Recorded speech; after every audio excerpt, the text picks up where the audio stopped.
नमस्कार दोस्तों। Good morning, सुप्रभात, सत श्री अकाल। लेट्स स्टडी टुगेदर पे आप सबका स्वागत करता हूं।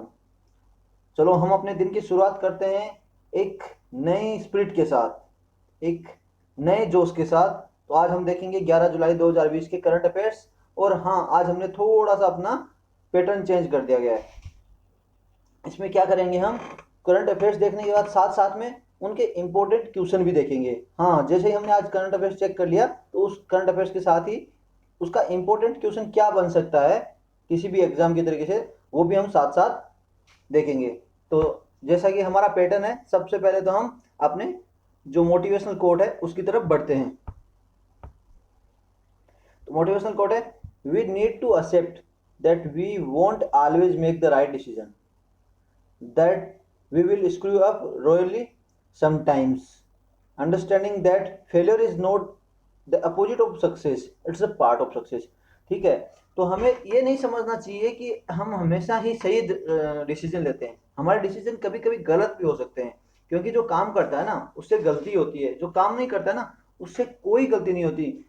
मिस्टेक कौन करता है? जो ट्राई करता है। तो आप हमेशा ये मत लेके चलिए कि आपके जो डिसीजन लिया गया है वो हमेशा सही होगा। और अगर आपका डिसीजन गलत हो गया तो अपने आप को इतना आप परेशान मत करिए कि ज़्यादा मैंने डिसीजन गलत ले लिया, ऐसा कभी भी मत समझिए। क्योंकि जो फेलियर होती है ना वो कभी भी सफलता के विरोध में नहीं चलती है। हमेशा हमेशा याद रखना कि जो असफलता है वो सफलता का ही एक पार्ट है। अगर आप असफलता को पूरी तरीके से देखोगे, आप अनसक्सेसफुल को आप मीनिंग भी देखोगे तो आप अन हटाइए, सक्सेस उसमें है, असफलता में से ए हटाइए, उसका सफलता उसमें है। तो ठीक है, तो आपको एक लेसन मिलता है उससे। कभी भी आपकी गलतियों से है ना, आप उनसे टूट के मत बैठना। वो आपकी तरह एक लेसन होता है और वो आपको ज्यादा समझा के जाएगा। तो आप बस काम कीजिए, हमारा काम है कर्म करना।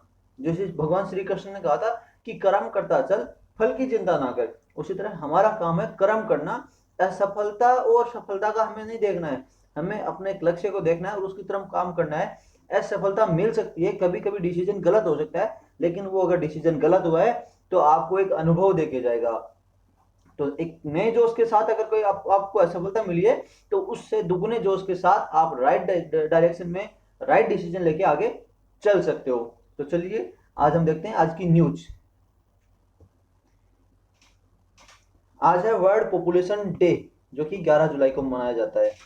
और वर्ल्ड पॉपुलेशन डे आपको पता ही है कि पूरे वर्ल्ड में पॉपुलेशन किस स्पीड से बढ़ रही है। बहुत जल्दी ये और जो डबल होती जा रही है।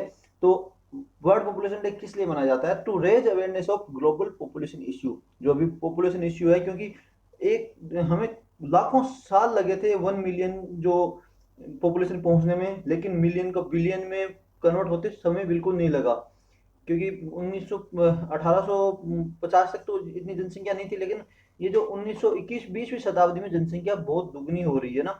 तो ये किसके द्वारा स्टैब्लिश किया गया? सबसे पहले तो ये देख लीजिए, ये स्टैब्लिश किया गया यूनाइटेड नेशन डेवलपमेंट प्रोग्राम के द्वारा, जो कि 1989 में स्टैब्लिश किया गया था। और वो भी इंस्पायर किससे इंस्पायर हो गए?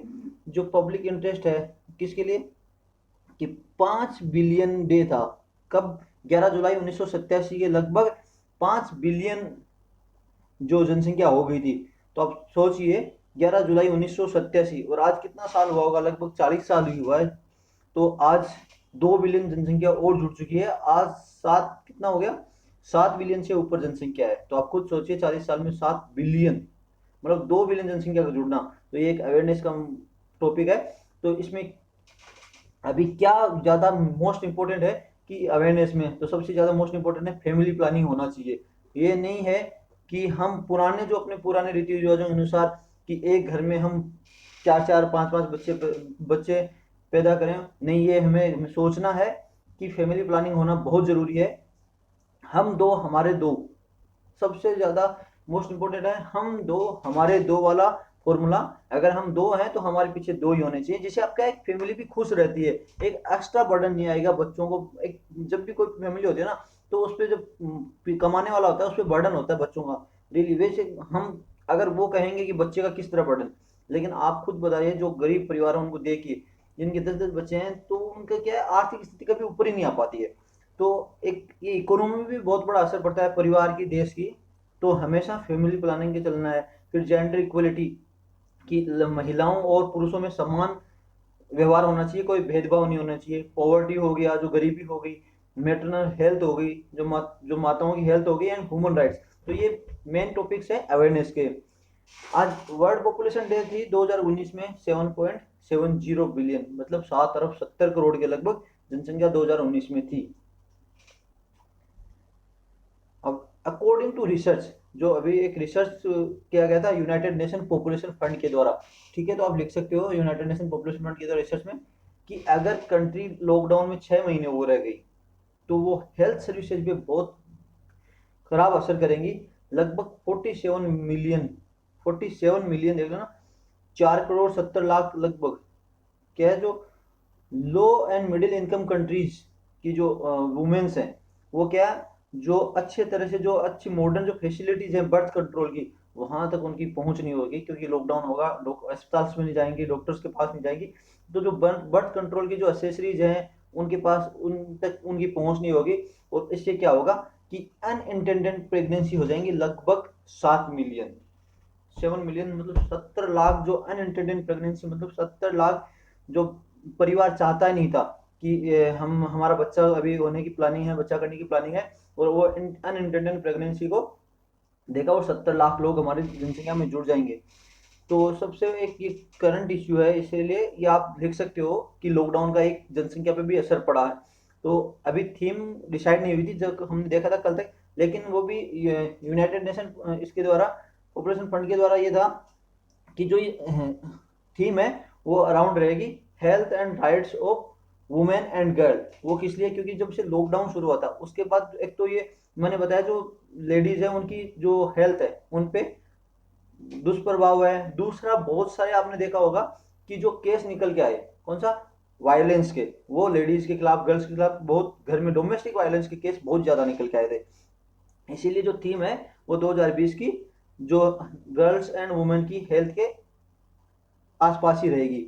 अब क्वेश्चन क्या पूछा जा सकता है, to raise awareness regarding population issue, world population day recognised on and by, किसके कौन से दिन में मनाया जाता है और किसके द्वारा मनाया जाता है। तो आपको बताया किसके द्वारा मनाया जाता है, एक तो कब मनाया जाता है 11 जुलाई को, और किसके द्वारा मनाया जाता है, यूनाइटेड नेशन डेवलपमेंट प्रोग्राम के द्वारा मनाया जाता है। ये प्रश्न आपसे पूछा जा सकता है। चलो नेक्स्ट की तरफ चलते हैं। अभी एक सबसे बड़ा केस आपने सुना होगा, केरला गोल्ड स्मगलिंग केस, कि केरला में एक 30 किलो जो 24 कैरेट गोल्ड है वो पकड़ा गया, जिसकी कीमत है 14.82, मतलब 14 करोड़ रुपए, लगभग 14 करोड़ 82 लाख रुपए का, जो त्रिवेंद्रम एयरपोर्ट पे अभी सोना पकड़ा गया। अब पकड़ा किसे गया, वो कंसाइनमेंट क्या था, एक कोमोप्लोज बैग में था जिसपे लिखा था डिप्लोमेटिक बगेज। तो अब ये बहुत इंपॉर्टेंट क्वेश्चन बन जाता है। आप देखना, consignment was found in camouflage in diplomatic baggage.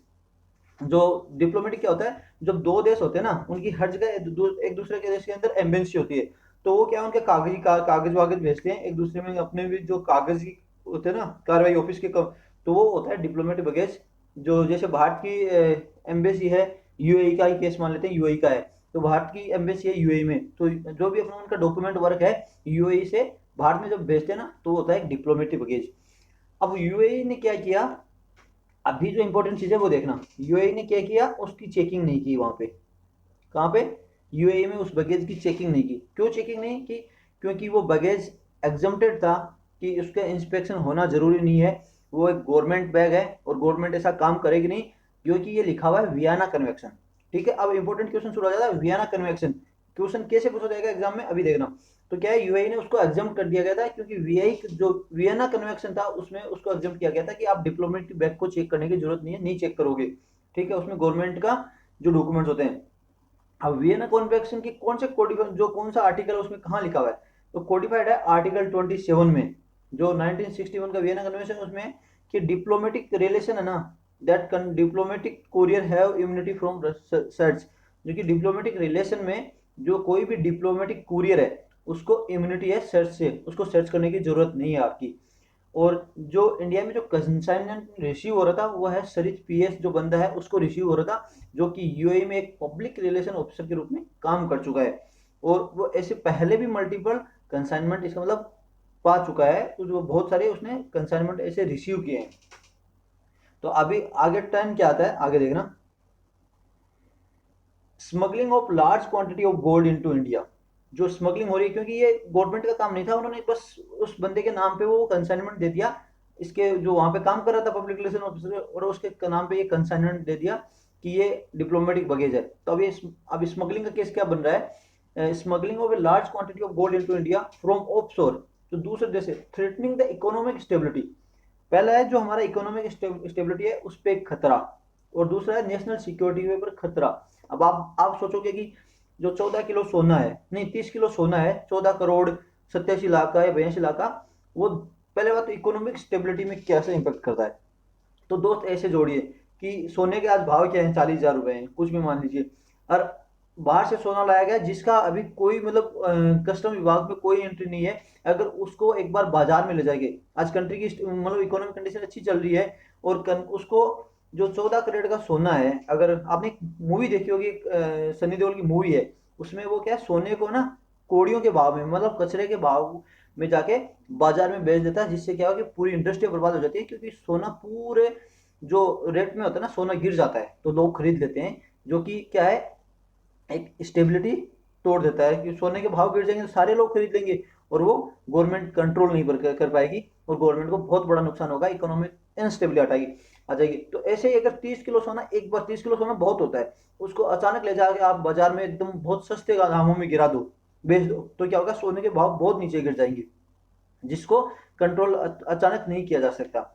और वैसे ही क्या, national security in country, national security, अगर जो 14 करोड़ रुपए का सोना है, वो एक आदमी तो लाएगा नहीं, मतलब बहुत बड़ा कोई केस चल रहा है इसके पीछे, और पहले भी आया है, तो ये क्या हो सकता है कि उस जो गोल्ड सोना आया है, उसको बाजार में धीरे धीरे बेच के उससे जो रुपए ट्रांसफर किए, मतलब रुपए में कन्वर्ट किया जा सकता है, और वो रुपया देश में टेररिस्ट एक्टिविटी है उनमें काम में लिया जा सकता है। तो इस तरह नेशनल सिक्योरिटी को आप जोड़िए कि वो रुपया इतना, एक बंदा तो इतना रुपया 30 किलो सोना बहुत होता है, तो वो लाएगा नहीं, तो इसको नेशनल जो टेररिस्ट एक्टिविटी है सिक्योरिटी से जोड़ा गया है, इसलिए it amount to terrorist act. अब किस लिए जोड़ा, आप भी देख लीजिए, stated in section 15 of unlawful activities prevention act. जो अनलॉफुल एक्टिविटीज प्रिवेंशन एक्ट है 1967, उसके सेक्शन 15 में भी ये दिया हुआ है। अब सेक्शन 15, ये आप पूछा जा सकता है सेक्शन 15(1) क्या है, कौन सा है, तो आपको बता दूं, सेक्शन 15A और 3 में लिखा हुआ है कि damage to monetary stability of India, कि कोई भी मॉनेटरी स्टेबिलिटी है, जो मॉनेटरी स्टेबिलिटी उसको अगर डैमेज कर रहा है, किसके थ्रू, ये बाई, आप काट देना, BY है, BY ठीक है, बाई वाइड है ना, वाया, ठीक है, प्रोडक्शन और स्मगलिंग, अगर कोई प्रोडक्ट कर रहा है, कोई स्मगलिंग कर रहा है, एंड कोई सर्कुलेट कर रहा है high quality counterfeit Indian currency, paper currency, एक तो जो हाई क्वालिटी के जो नकली इंडियन रुपीज हैं वो अगर सर्कुलेट कर रहा है, बना रहा है और स्मगलिंग कर रहा है, अगर कोई जो यही कोइन कोइन कर रहा है, एंड इन अन्य अदर मटेरियल, इन अन्य मटेरियल में आ गया सोना, ठीक है, तो इसको सेक्शन 15AI ये इसको ले जाता है अनलॉफुल एक्टिविटीज प्रिवेंशन एक्ट में, एक टेररिस्ट एक्ट में इसको लेके चला जाता है।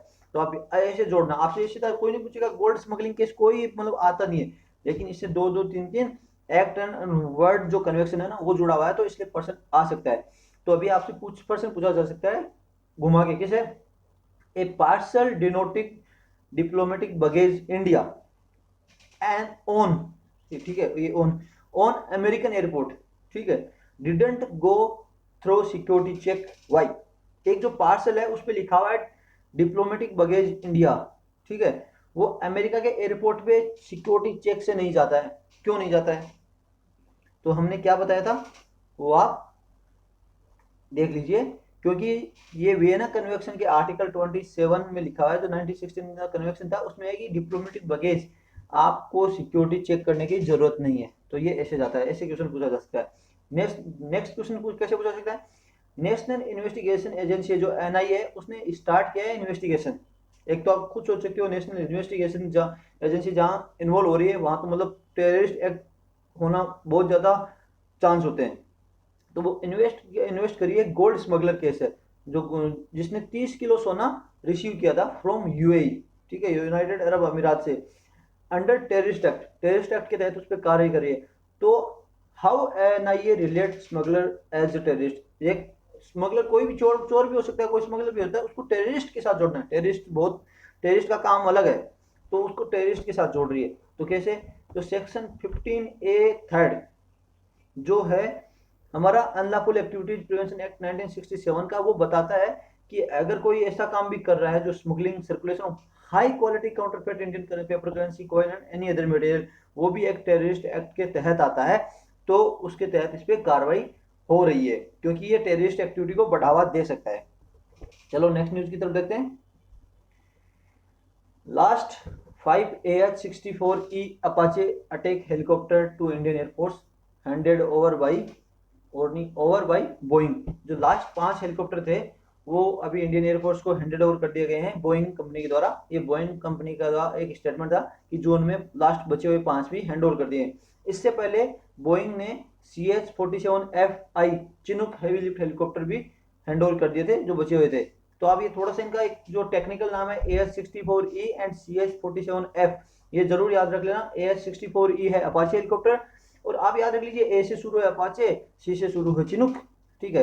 तो IF ने क्या किया था, फर्स्ट बेस जो अपाचे हेलीकॉप्टर का था वो इंडक्ट किया था मार्च 19 में, और उसको पठानकोट जो एयरफोर्स बेस है उसमें स्थापित किया था, मतलब वहां पे उनसे यूनिट चालू की थी। तो पठानकोट एक जैसे जो पाकिस्तान बॉर्डर के पास सिचुएटेड है, तो बहुत ज़्यादा इंपॉर्टेंट रखता है कि एक अटैक हेलीकॉप्टर वहाँ जरूरी है कि जो भी टेररिस्ट अटैक है वगैरह है उनसे काउंटर किया जा सके। तो इंडिया ने क्या किया, कॉन्ट्रैक्टेड, ठीक है, 22 अपाचे हेलीकॉप्टर एंड 15 चिनूक, जो 22 तो अपाचे हेलीकॉप्टर लड़ाकू और 15 चिनूक है जो हेलीकॉप्टर है, from through foreign military sale programme of US government. जो फॉरेन जो मिलिट्री सेल है उनके तो थ्रू जो US गवर्नमेंट का जो प्रोग्राम है उसके तहत 22 अपाचे हेलीकॉप्टर तथा 15 चिनूक हेलीकॉप्टर का कॉन्ट्रैक्ट दिया था। अब इससे एक इंपॉर्टेंट और न्यूज है कि बोइंग जॉइंट वेंचर इन हैदराबाद, बोइंग का एक जॉइंट वेंचर है Hyderabad Tata Boeing Aerospace limited, जो प्रोड्यूस कर रही है arrow structure for AH-64E Apache helicopter के लिए, वो एरो स्ट्रक्चर यहाँ इंडिया हैदराबाद में मैन्युफैक्चर कर रही है। अब इससे रिलेटेड क्या क्वेश्चन इंपॉर्टेंट हो सकता है, ए हेलीकॉप्टर नेम्ड AH-64, जो एक हेलीकॉप्टर है जिसका नाम है AH-64 regularly flying over Leh and Ladakh area of India, जो इंडिया का लेह और लद्दाख का एरिया उस पर रोज फ्लाइंग करता हुआ देखा जा रहा है।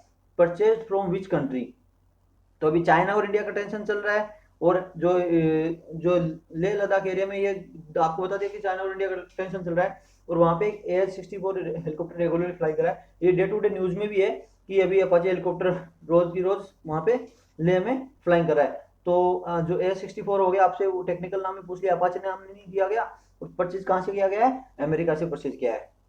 नेक्स्ट है a joint venture of Boeing company, एक जॉइंट वेंचर है बोइंग कंपनी इन हैदराबाद में है, आल्सो मेकिंग, सॉरी ये एरर आ गया, एरर नहीं है,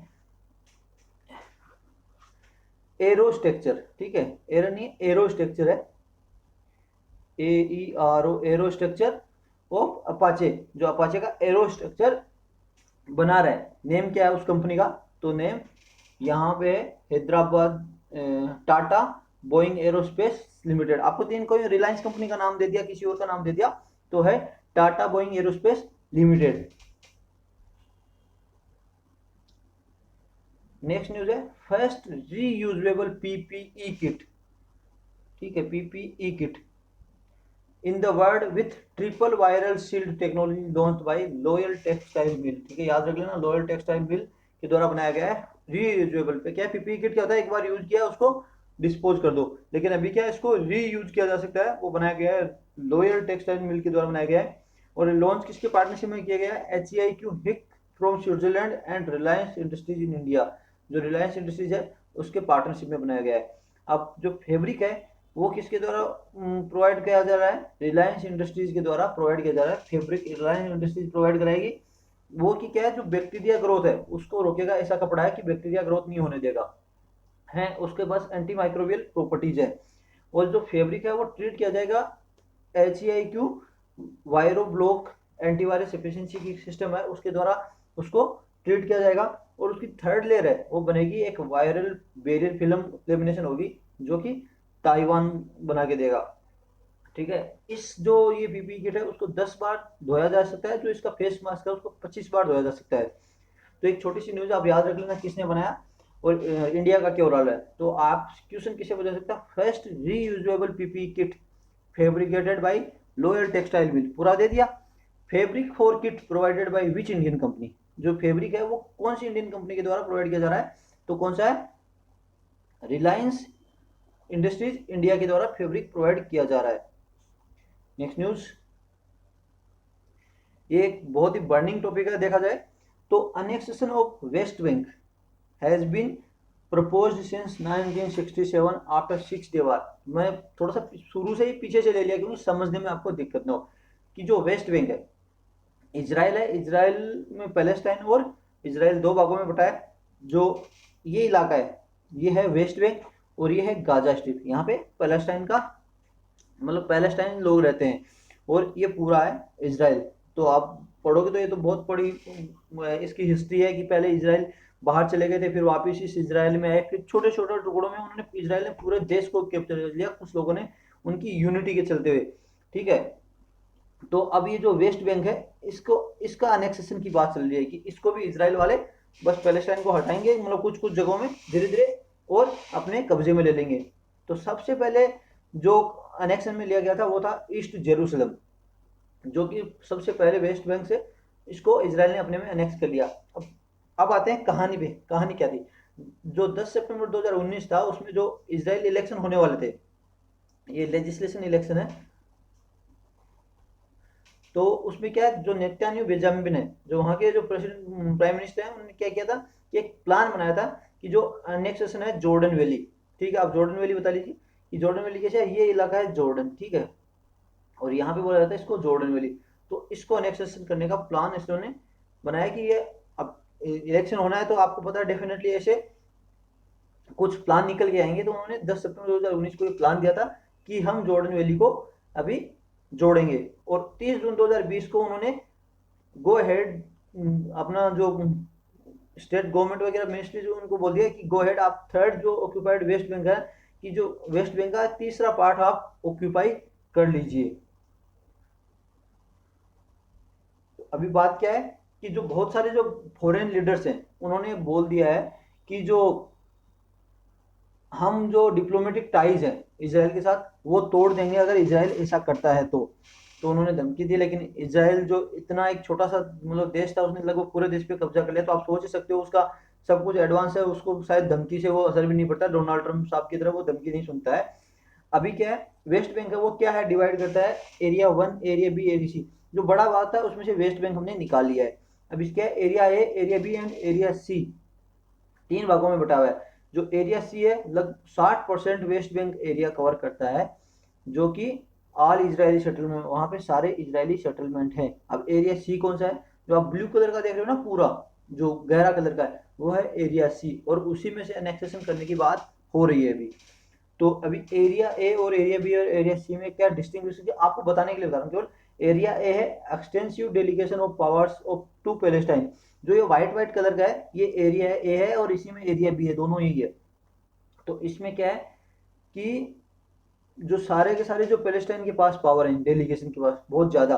दूसरा एरिया बी, इस व्हाइट पोर्शन में कुछ एरिया बी है, उसको क्या उसके पास पैलेस्टाइन के पास थोड़े बहुत पावर है, आधे पावर है, आधे पावर इजराइल के पास है, दोनों की अथॉरिटी के साथ जो पावर्स है। मतलब ये देश है, एक ही देश के अंदर छोटे छोटे देश के टुकड़े हैं। जो एरिया सी है very limited power of Palestine authority, जो पूरा नीला वाला है ना उसमें बहुत कम है पैलेस्टाइन के पावर।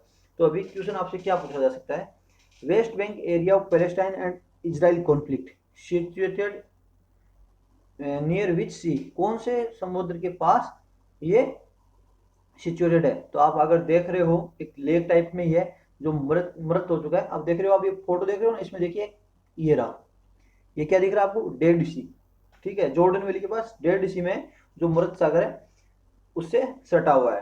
तो ऐसे क्वेश्चन पूछा जा सकता है। नेक्स्ट न्यूज देखते हैं, Indian Space Research Organisation will launch Amazonia first satellite of Brazil, जो ब्राजील का एमेजोनिया 1 सैटेलाइट है वो लॉन्च करेगा इंडियन स्पेस रिसर्च ऑर्गेनाइजेशन। तो ये याद रख लेना, जो एमेजोनिया 1 कहाँ का सैटेलाइट है, किस देश का सैटेलाइट है और इसको लॉन्च कौन करेगा, इंडियन स्पेस रिसर्च ऑर्गेनाइजेशन। तो अब ये इसमें होगा satellite will be the primary load of polar satellite launch vehicle, कि मतलब ये नहीं है कि दूसरे देश का हमने साथ में भेज दिया, नहीं, ये जो अमेजोनिया है ये प्राइमरी लोड होगा, मतलब मेन लोड यही है, एड ऑन लोड नहीं है। तो ये भी है। तो किसके लिए काम में लिया जाएगा? Monitoring and observing of Amazon region, कि अमेजोन में बहुत सारी आग लग गई है, अभी जंगल कटाई हो रही है बहुत ज्यादा, तो अमेजोन अभी क्या डेंजरस कंडीशन में है, तो उसको मॉनिटर किया जाएगा, ऑब्जर्व किया जाएगा सैटेलाइट के थ्रू। तो जैसे हमने मार्स मिशन 2014 लॉन्च किया था, जो ये आ जाता है, जो मार्स मिशन 2014 लॉन्च किया गया था, बहुत सारे देश क्या इंडिया को एक डेस्टिनेशन बना लिया है कि अपने वो सारे अपने अपने देश के सैटेलाइट की इंडिया के थ्रू हम अपने सैटेलाइट छोड़ेंगे। उसका बहुत बड़ा रीजन क्या है कि जो मार्स मिशन हमारा क्या बहुत सस्ते, एक हॉलीवुड फिल्म के बजट से भी कम बजट में हमने मार्स पे एक हमारा सैटेलाइट भेज दिया था। तो ये कॉस्ट इफेक्टिव बन जाता है कि दूसरे देश नासा वगैरह हो गए, उनको बहुत ज़्यादा खर्चा होता है, और हम कॉस्ट इफेक्टिव जो कॉस्ट रिड्यूस करके सैटेलाइट छोड़ देते हैं। तो बहुत देश जो गरीब देश हैं, मतलब अभी भी मैं बोलूँगा मिडिल एंड लोअर इनकम वाले देश हैं, हम भी वहीं पे हैं, लेकिन आज ने हमने इस चीज़ में प्रगति पा ली है। जो हमसे भी नीचे स्टेटस में जो देश हैं, अब वो इतना खर्चा नहीं कर पाते, तो वो एक इंडिया को अपना क्या है डेस्टिनेशन बना रहे हैं कि वो इंडिया हमारे लिए भी सैटेलाइट देगा, और इंडिया ऐसे अपने दोस्तों की हेल्प भी करता है। इसीलिए आज इंडिया विश्व गुरु बनने की राह पे बढ़ रहा है। आप भी जल्दी से जल्दी दुआ कीजिए कि हम नंबर 1 पे रहें पूरे वर्ल्ड में। तो इंडिया और ब्राजील ने क्या अमेंडमेंट अग्रीमेंट भी साइन किया था, क्या था, जो 6 ब्रिक, ये ब्रिक यह जो बोल के लिखता हूँ ना तो गलत होता है, ब्रिक्स, ठीक है, ब्रिक्स ये है ना। तो ब्रिक्स समिट हुई थी ना, उसमें 2014 में क्या एग्रीमेंट साइन किया था कि एक ब्राजीलियन अर्थ स्टेशन स्टैब्लिश किया जाएगा, जो कि डाटा रिसीव करेगा इंडियन सैटेलाइट के थ्रू, ठीक है, जो वो वहाँ पे अर्थ स्टेशन होगा जो डाटा रिसीव करेगा इंडियन सैटेलाइट के थ्रू। अब क्वेश्चन क्या हो सकता है, क्वेश्चन किस तरह घुमा के पूछा जा सकता है? Amazon satellite, Amazonia 1 satellite of one of the brick countries, आपको इसमें क्या है, अगले ने वो भी दे दिया है, हिंट भी दे दिया, BRIC countries for monitoring Amazon region will be launched by ISRO, will be launched by ISRO, name of the country satellite belongs। तो अगर आप दिमाग में इसको अच्छी तरह से घुमाओगे, सबसे पहले ब्रिक्स को देखोगे, तो ब्रिक्स को आपको क्या नॉलेज है? Brazil, Russia, India, China and South Africa, ठीक है। तो आप सबसे पहले जो अमेजोनिया है, आप उसमें देखिए कौन लॉन्च करा है? इसरो लॉन्च करा है। इसरो क्या है? Indian Space Research Organisation. तो अगर आपका जो ऑब्जेक्टिव टाइप है उसमें से अगर कहीं पे इंडिया है तो उस चीज़ को काट दीजिए, क्योंकि इंडिया का खुद इसरो है, तो उसको इस तरह वो जरूरी नहीं है हमें जो दूसरे देश का सैटेलाइट लॉन्च करेगा, तो आप इंडिया को काट दीजिए, इसरो है, क्योंकि अपने देश का क्या लॉन्च करना है, हम तो खुद लॉन्च करते रहेंगे, ठीक है। आप एक आपको हिंट मिल गया। अब अगर आपको कहीं ना कभी पता चला होगा अमेजोन रीजन है, अमेजोन के जंगल है, वो कहाँ पे स्थित है? तो अब आपको 4 देश बचे, Brazil, Russia, China, south Africa. तो आप उसमें से आपको हिंट निकालना है कि अमेजोन का रीजन कहाँ है, और अमेजोनिया सैटेलाइट दोनों एक रिलेटेड है, तो वो देश कौन सा है? तो आपको पढ़ी लिखी होगी तो आप बताओगे, तो वो देश है ब्राजील, ठीक है। आज की न्यूज़ के लिए इतना ही। आप पीडीएफ डाउनलोड कर सकते हैं skvincher.blogspot.com पे, जो आपको शाम तक या दोपहर तक प्रोवाइड करा दूंगा। आप पूरे न्यूज़ के लास्ट में नीचे नीचे लिखा होगा डाउनलोड पीडीएफ हियर, तो हियर पे वहाँ पे आपको पीडीएफ मिल जाएगा। Thank you very much. जय हिंद, जय भारत। और हाँ, अगर वीडियो अगर आपको अच्छा लगा हो तो प्लीज़ लाइक ज़रूर कर देना। सब्सक्राइब के लिए मैं नहीं कहूँगा, लेकिन लाइक करने से मुझे पता चलेगा कि वीडियो अच्छा बना है और से गलत बना है। अगर गलत बना है, अच्छा नहीं बना है, अगर डिसलाइक करना हो तो please and please comment box में ज़रूर लिखना, ताकि मैं इसमें सुधार कर सकूँ। जय हिंद, जय भारत।